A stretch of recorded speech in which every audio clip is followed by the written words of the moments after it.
Jadi tidak ada hambatan untuk Pedisi Minang untuk ini berkiprah di dunia politik. Dan secara kan biasa tuh banyak tuh budaya melarang segala macam itu tidak ngerti. Jadi justru Pedisi Minang tuh terbuka untuk hal-hal politik. Baik bisa cari contoh tuh Rasuna Said. Sampai kini namanya nama paling hebat di nama jalan di Jakarta tuh. MH Tamrin itu tokoh Betawi. Rasuna Said itu orang Minang tuh Pedisi. Dan ada sampai kini nan melebihi dari segi ada Rohana Kudus, ada Rahmah Indonesia, ada macam-macam. Banyak sekali yang berkiprah. Dubes pertama perempuan itu orang Minang tuh.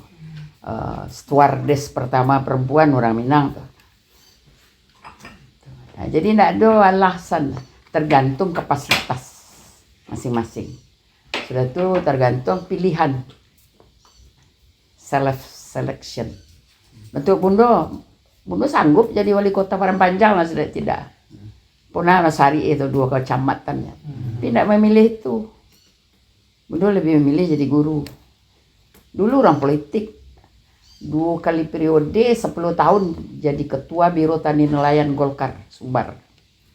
Dan pergi ke Jakarta terpilih menjadi waktu itu diundang Soeharto ke Tapos untuk pertama mengecek ke presiden. Tapi akhirnya karena ada pilihan, Bundo tidak milih jadi orang politik.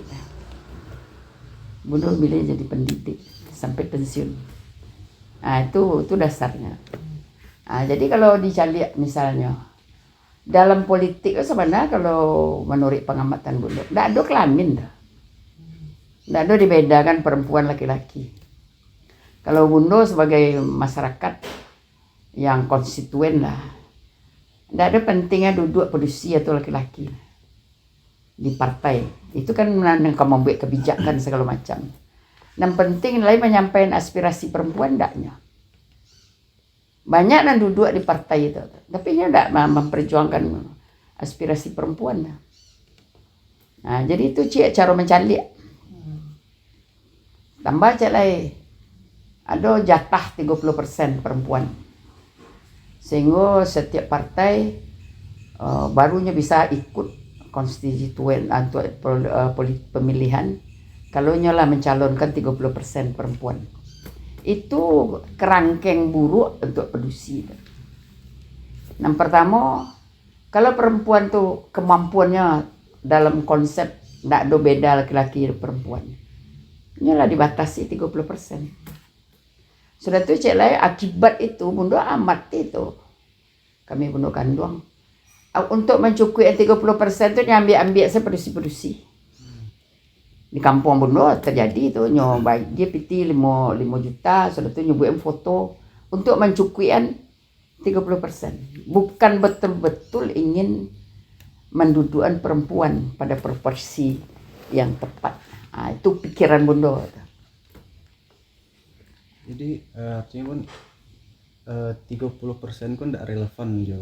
Nggak, kalau misalnya kapasitas kan awak laki-laki perempuan kalau di secara agama dibedakan di amalnya.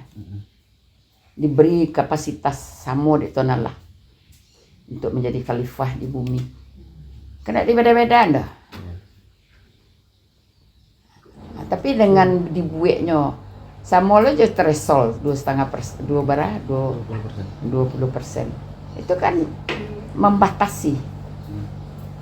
Nah, kalau Pedisi misalnya apalagi untuk orang Minang, jagaan tuh 30%, soalnya banyak yang punya kapasitas tuh itu. Kan merugikan ya dia. Banyak tuh awak sebagai orang Minang kok. Ada apa IQ orang Indonesia kok 70. Nomor 130 di Asia, nomor 120 di dunia. Bundo tidak setuju orang Minang dikecil 70%. Ada dasar orang nama guru ke alam Tekambang itu kecenderungannya saintis, ilmuwan, bukan orang bodoh.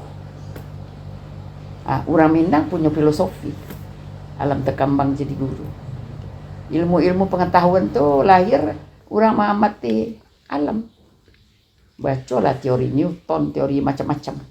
Mencari alam, nyo amati, baru nyo buat asumsi, baru nyo buat paradigma segala macam lah. Orang Minang sangat banyak. Bundo ko, doktor Bundo benih, ahli benih. Nang kedua di Unan. Sudah tu guru besarnya pun ahli benih. Orang Minang membuat adagium nang kuriak kundi nan sirah sago, nang bayik budi nan endah baso. Sebagai orang ahli benih, benih itu artinya perbanyakkan tanaman dari biji. Itu. Bangkoknya pilih dua tanaman itu di orang Minang. Apa dasarnya memilih? Kundi, sago. Kedua-duanya jenis kacang-kacangan, berkeping dua. Nan sago kok pohon besar, bentuk beringin, padang. Bijinya tuh kalau nyomat mulai terbentuk, terjadi pembuahannya lah merah sampai nyomati. Kundi itu tak tanam kacang-kacang menjalar, bentuk kacang panjang. Bijinya kuriak hitam dengan merah.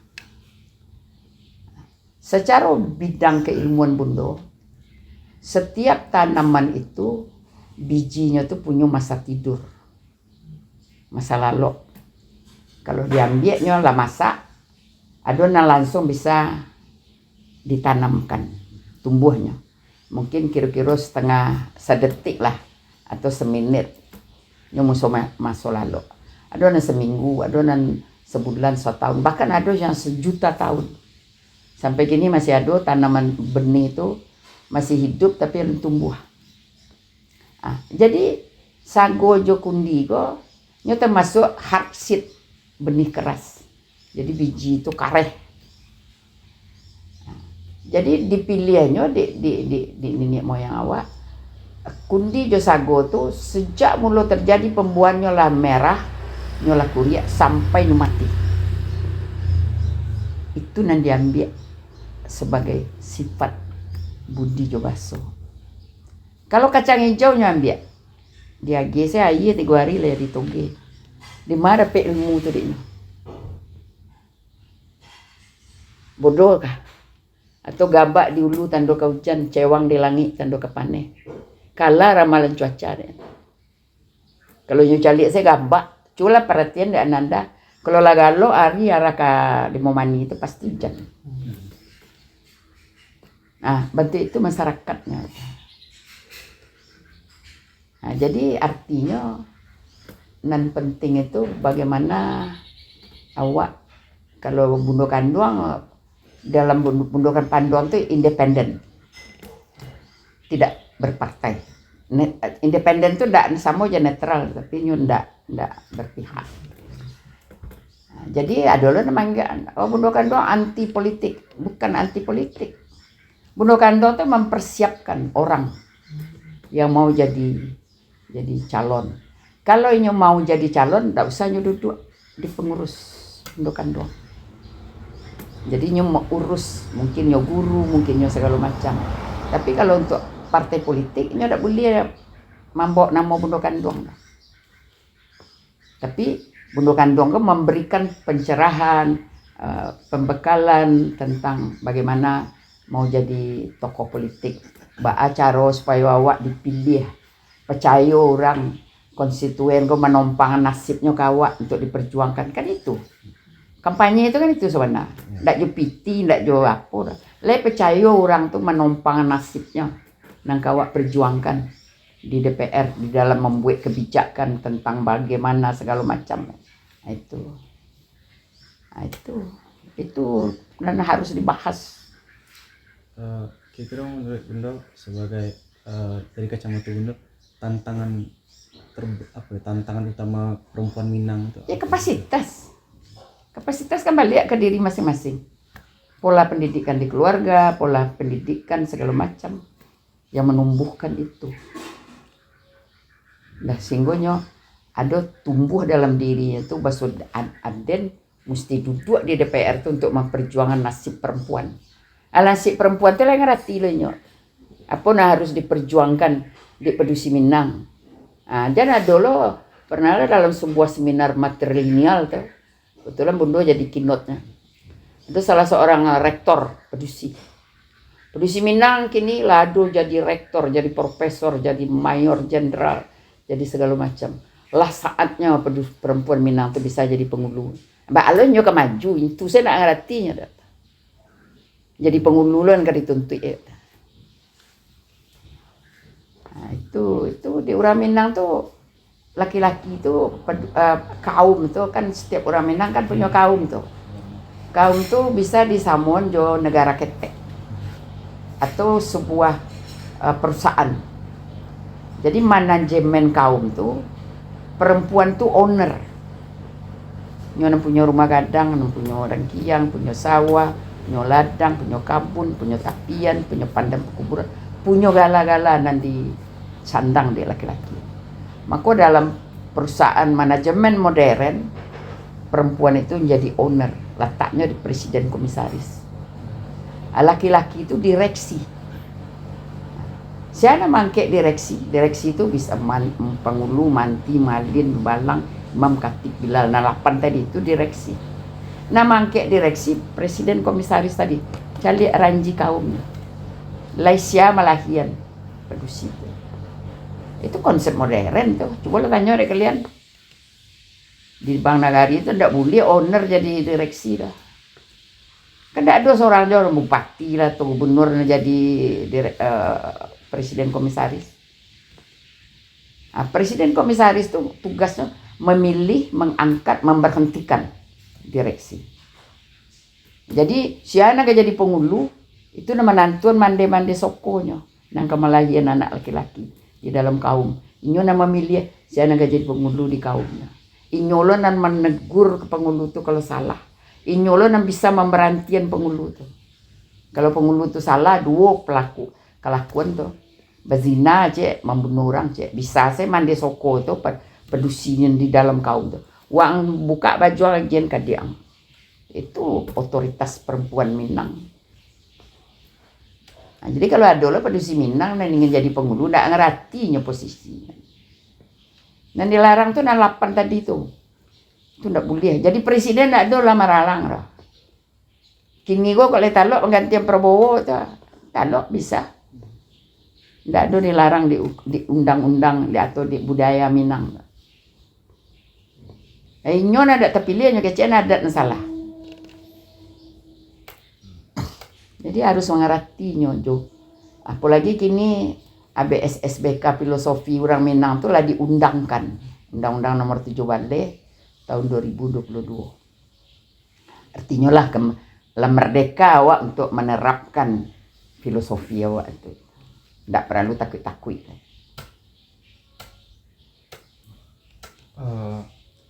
Dari kasus-kasus yang kami lihat sama jurnal-jurnal yang kami lihat pun, jadi kami lihat peran Bundo Kanduang menghadapi tantangan atau kritik terhadap isu gender.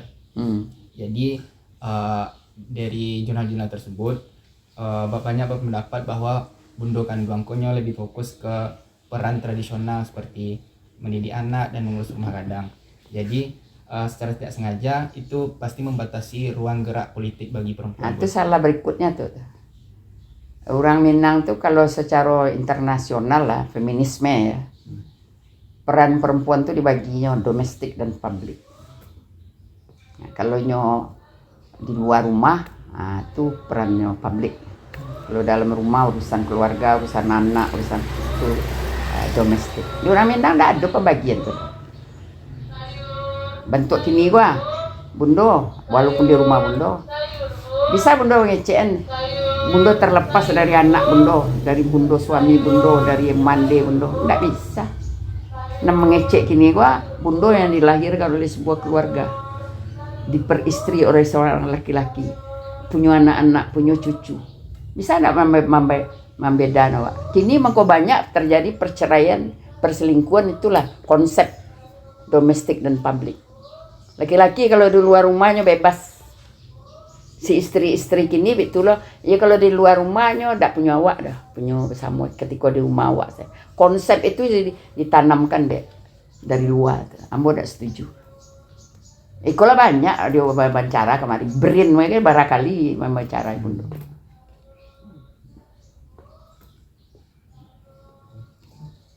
Jadi cara mencari Minangkabau itu tidak bisa.